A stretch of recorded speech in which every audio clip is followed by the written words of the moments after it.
यवतमाल जिले में अब मॉनसून ने रफ्तार पकड़ ली है। जिले के कई हिस्सों में हुई जोरदार बारिश से किसानों और आम नागरिकों को बड़ी राहत मिली है। लंबे इंतजार के बाद हुई इस बारिश से खेती किसानों को संजीवनी मिलने की उम्मीद बढ़ गई है।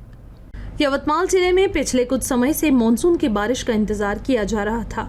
वहीं अब जिले के कई क्षेत्रों में जोरदार बारिश दर्ज की गई। लगातार चली इस बारिश से मौसम सुहाना हो गया और लोगों को गर्मी व उमस से राहत मिली। बारिश से सबसे अधिक खुशी किसानों में देखने को मिल रही है। किसानों का कहना है कि हाल ही में की गई बुआई के बाद फसलों को जिस नमी की जरूरत थी वह इस बारिश में मिल जाएगी। इससे फसलों की बढ़वार के लिए अनुकूल परिस्थितियां तैयार होगी और उत्पादन में भी फायदा होने की उम्मीद है। वहीं बारिश के कारण वातावरण में भी ठंडक बढ़ गई है, जिससे आम नागरिक भी राहत की सांस ले रहे हैं। कुल मिलाकर जिले में हुई इस बारिश ने किसानों और नागरिकों के चेहरे पर खुशी ला दी है।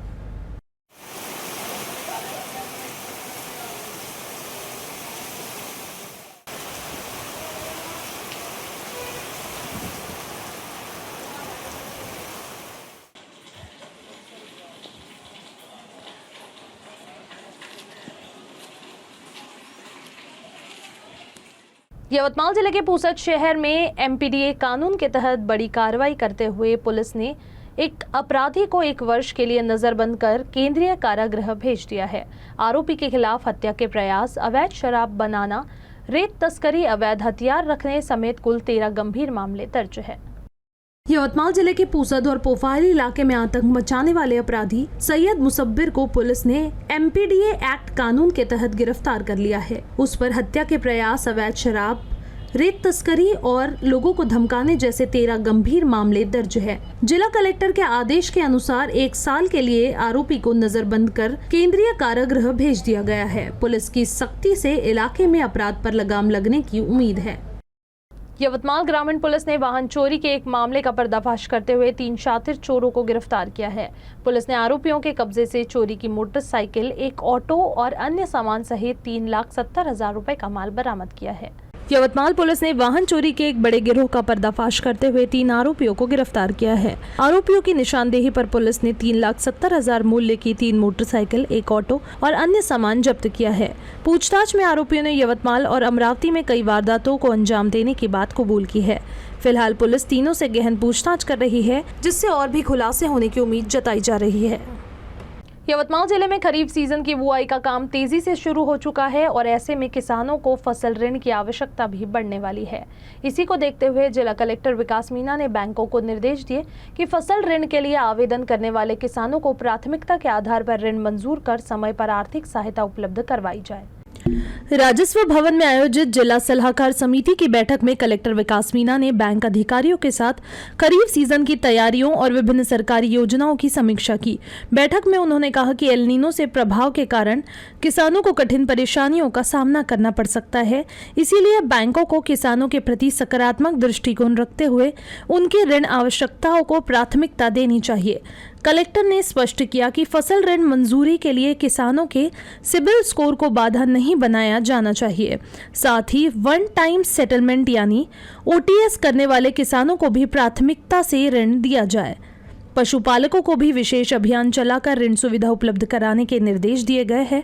बैठक में प्रधानमंत्री रोजगार सृजन कार्यक्रम, मुख्यमंत्री रोजगार सृजन कार्यक्रम, मुद्रा लोन, PM सूक्ष्म अन्न प्रक्रिया उद्योग योजना, PM स्वनिधि सहित केंद्र और राज्य सरकार की विभिन्न फ्लैगशिप योजनाओं की प्रगति की भी समीक्षा की गई। कलेक्टर ने इन योजनाओं के लंबित प्रकरणों का शीघ्र निपटारा करने के निर्देश दिए।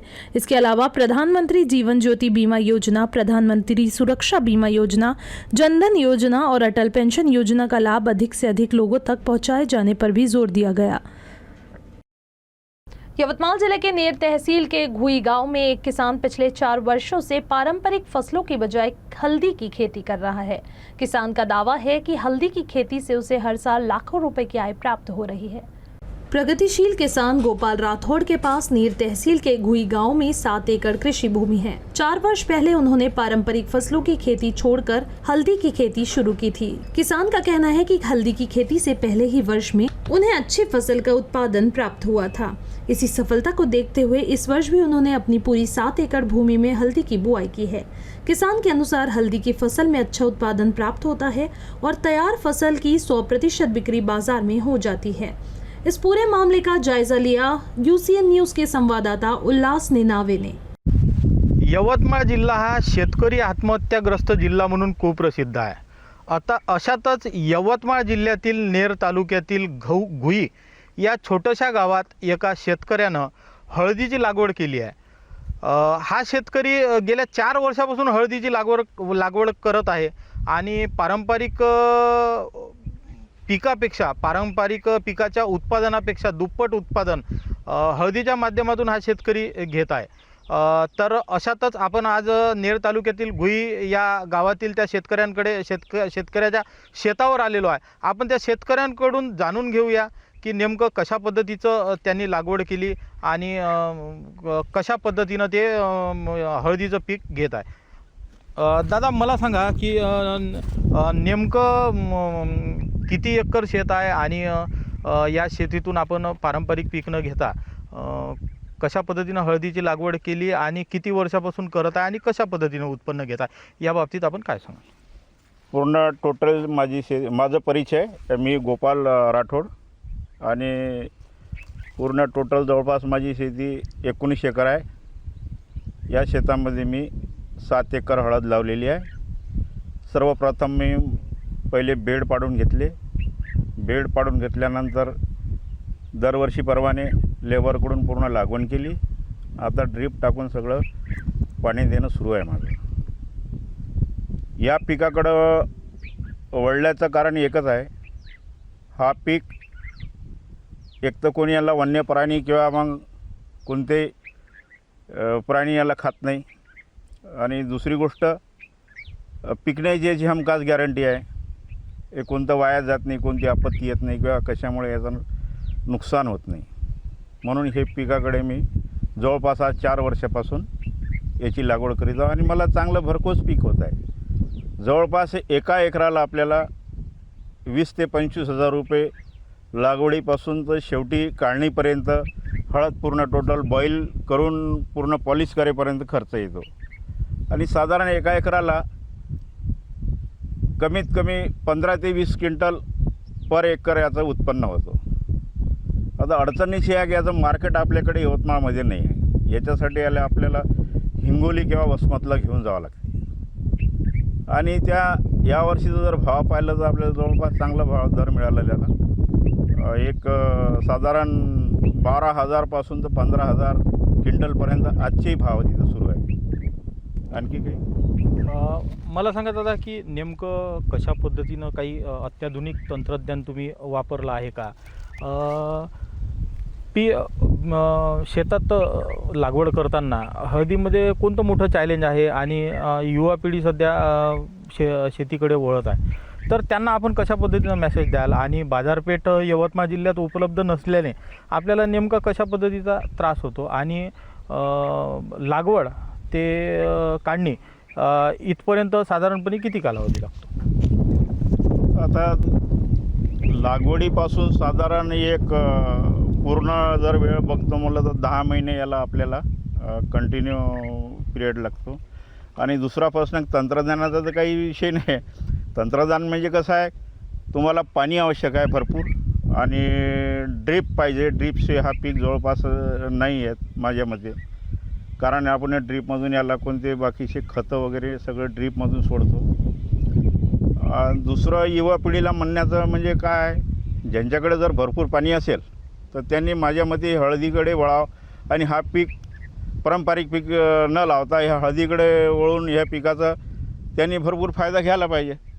गोपाल राठोड या शेतकऱ्यानं पारंपरिक पीक न घेता हळदीची लागवड केली। हळदीच्या लागवडीतून गेल्या 4 वर्षात त्यांनी उत्पन्नात वाढ केलेली आहे। पारंपरिक पिकेतून निघणारं उत्पन्न आणि हळदीतून निघणारं उत्पन्न हळदीतून निघणारं उत्पन्न हे दुप्पट असल्याचं शेतकरी सांगत आहे। अशातच यवतमाळ जिल्ह्यात हळदीसाठी बाजारपेठ उपलब्ध नसल्याने शेतकरी एकीकडे दुःख व्यक्त करत आहे, तर अशातच शासनाकडे त्यांनी बाजारपेठेसाठी मागणी केली असून शेतकऱ्यानं पारंपरिक पीक न घेता अशा आगळ्या उपक्रमातून उत्पन्नात वाढ होते असं त्यांचं म्हणणं आहे। त्यामुळे शेतकऱ्यानं पारंपरिक शेती न करता वेगळी शेती करावी व आपल्या उत्पन्नात वाढ करावी असा त्यांनी सल्ला दिलेला आहे। उल्हास निनावे, UCN न्यूज, यवतमाळ। यवतमाल जिले में अवैध हथियार रखने वालों के खिलाफ चलाए जा रहे विशेष अभियान के तहत स्थानीय अपराध शाखा यानी LCB की टीम को बड़ी सफलता मिली है। पुलिस ने ढानकी क्षेत्र में कार्रवाई करते हुए तलवार और खंजर लेकर घूम रहे 19 वर्षीय युवक को गिरफ्तार कर लिया है। आरोपी के पास से 4000 मूल्य के धारदार हथियार भी बरामद किए गए हैं। यवतमाल में अपराध शाखा की टीम ने उमरखेड़ क्षेत्र में एक 19 वर्षीय युवक को धारदार हथियार के साथ दबोचा है। आरोपी अनुज लोखंडे के पास से एक तलवार और खंजर बरामद हुआ है। बिटरगांव पुलिस ने आर्म्स एक्ट के तहत मामला दर्ज कर जांच शुरू कर दी है। जिले में बढ़ते अपराधों पर लगाम लगाने के लिए पुलिस प्रशासन का यह विशेष अभियान लगातार जारी है। पांडरकवड़ा से इंसानियत को शर्मसार कर देने वाला मामला सामने आया है। यहाँ एक 26 साल के युवक ने नाबालिग लड़की को अश्लील फोटो वीडियो वायरल करने की धमकी देकर 2.25 साल तक उसका शारीरिक शोषण करता रहा। आरोपी ने लड़की के नाम से फर्जी इंस्टाग्राम अकाउंट बनाकर आपत्तिजनक मैसेज भी भेजे। पीड़िता की शिकायत पर पुलिस ने आरोपी प्रफुल्ल मिरलवार को गिरफ्तार कर लिया है। पांडरकवड़ा में ब्लैकमेलिंग और यौन शोषण का सनसनीखेज मामला सामने आया है। प्रफुल्ल मिरलवार ने एक नाबालिग लड़की को जुलाई 2023 से अप्रैल 2026 तक अपने हवस का शिकार बनाया। आरोपी ने लड़की के साथ जबरन शारीरिक संबंध बनाते वक्त उसके अश्लील फोटो और वीडियो बना लिए थे। इन्हीं को सोशल मीडिया पर वायरल करने की धमकी देकर वो लगातार 2.25 साल तक उसका शोषण करता रहा। आरोपी ने अपने घर, किराए के कमरे और प्रेस की दुकान में वारदात को अंजाम दिया। हैरानी की बात यह है कि आरोपी ने पीड़िता के नाम से इंस्टाग्राम अकाउंट बनाकर दूसरों को आपत्तिजनक मैसेज भी भेजे। जब लड़की ने विरोध किया तो आरोपी ने उसे और उसके परिवार को जान से मारने की धमकी दी। आखिरकार तंग आकर पीड़िता ने हिम्मत जुटाई और पुलिस में शिकायत दर्ज कराई। पुलिस ने तुरंत कार्रवाई करते हुए आरोपी प्रफुल्ल मिरलवार के खिलाफ पोक्सो एक्ट समेत कई गंभीर धाराओं के तहत मामला दर्ज किया है और जांच जारी है। यवतमाल जिले के रालेगांव तहसील के सावनेर गांव में घायल एक रोहे यानी हिरन की मौत के बाद वन विभाग की कार्यप्रणाली पर कई गंभीर सवाल खड़े हो गए हैं। ग्रामीणों का आरोप है कि समय पर उपचार और बचाव नहीं मिलने के कारण इस बेजुबान जानवर की जान चली गई। अब इस पूरे मामले की उच्च स्तरीय जांच की मांग की जा रही है। रालेगांव के सावनेर गांव में पानी की तलाश में आए एक हिरन की मौत पर ग्रामीणों में आक्रोश है। ग्रामीणों का आरोप है कि सूचना देने के बावजूद वन विभाग की टीम घंटों देरी से पहुंची, इससे समय पर उसे इलाज नहीं मिल सका, जिसकी वजह से हिरन ने दम तोड़ दिया। साथ ही वन विभाग द्वारा केवल एक दैनिक वेतन भोगी कर्मचारी को भेजने पर भी सवाल उठ रहे हैं। वन जीव प्रेमियों ने इस मामले की निष्पक्ष जाँच और जिम्मेदार अधिकारियों पर कार्रवाई की मांग की है।